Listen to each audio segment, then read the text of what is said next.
Is Alex a jerk for what he does to Dennis? Long ago, in another universe, aliens were riding a galactic comet with the power to destroy a galaxy. It traveled so fast that it went into this universe and hit a radioactive star. It was a supernova. In the aftermath of the radiation from the star, the comet morphed into something bigger, stronger, and more durable. A planet was born, Nova. But before the explosion, a family of 3 was exploring space outside of the Milky Way galaxy with their parents and their baby boy, Alex. When the supernova hit, the parents knew they would unalive, but they had an escape pod that was indestructible and also generated enough food and water for 80 years. There was little space, so they decided to save Alex, and when it hit, they passed away. After planet Nova formed, Alex was in a timeless zone after millions of years of evolution on Nova. Alex was still a baby. It was 2 years for him on Nova due to the radiation.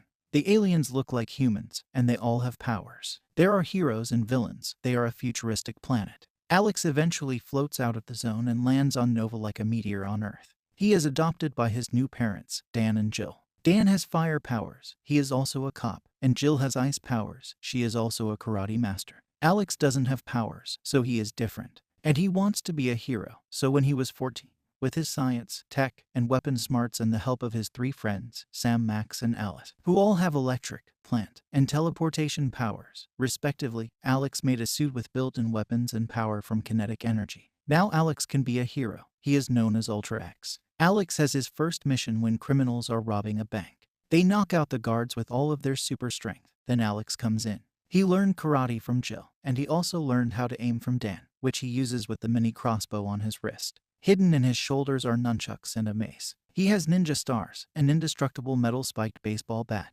and bouncy shoes. Because of the kinetic energy, every time he gets hit, the suit recharges. He is able to hold his own.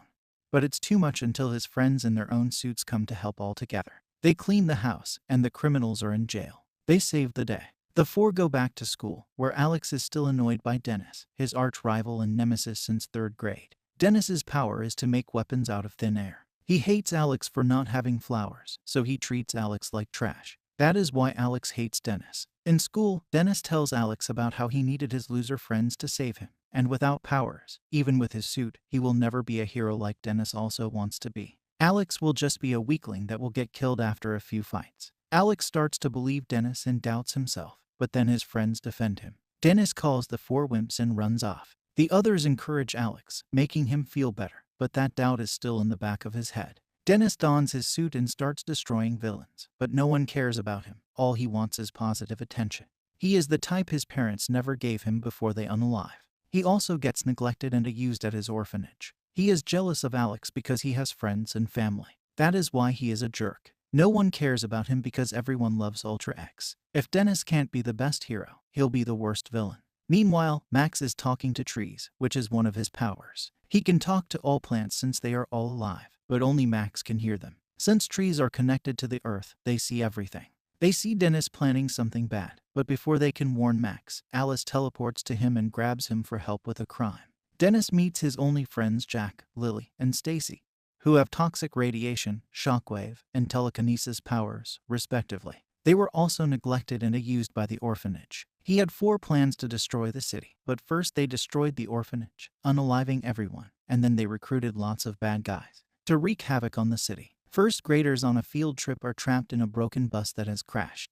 There is an evil group about to unalive them all, then Dan shows up. He gets bruised, but he is able to win against the odds, but he is badly injured in the hospital. Jill is by Dan's side, and Alex would be there if he were not too busy fighting to save lives.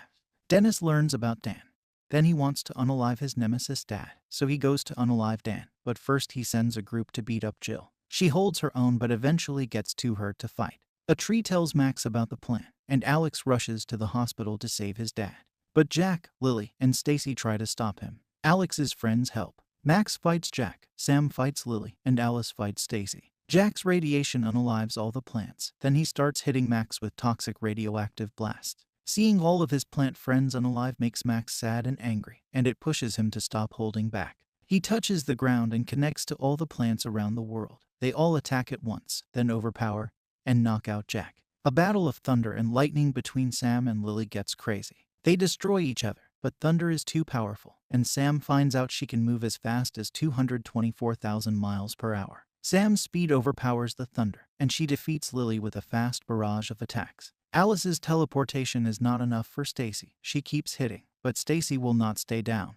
Punches and kicks won't do it. And it does not help that her reflexes are not fast enough to douse Stacy's telekinetic attacks, like throwing things at her. But then Alice finds out she can teleport anything to anywhere, so she sends metal things onto Stacy's head before landing the final punch. Alex gets to the hospital at the same time as Dennis, and the fight is on.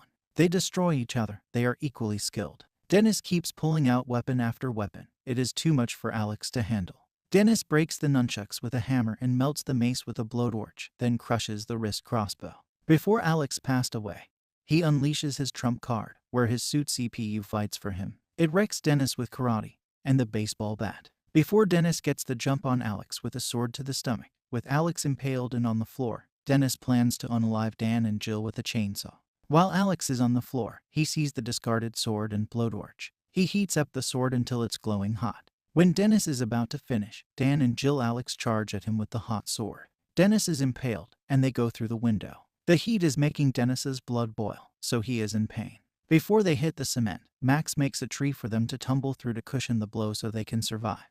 Dennis is lucky to be alive, but he, his friends, and the villains all go to prison and swear to get revenge. The group wonders what happened to the other villains. Well, it turned out that the rest of the city had enough of their crimes and jumped them all together. Alex, Max, Sam, Alice, Dan, and Jill are all in the hospital, hurt but recovering. Dan and Jill are proud of Alex for saving their lives, while Max, Sam, and Alice's parents come in to check on their kids. Dan gets promoted to a higher rank as a cop because he saved those kids. A month later, Alex and friends are still fighting crime. Dan is a great cop, Jill is a karate teacher, and most importantly, everyone is happy. Thank you for watching the video.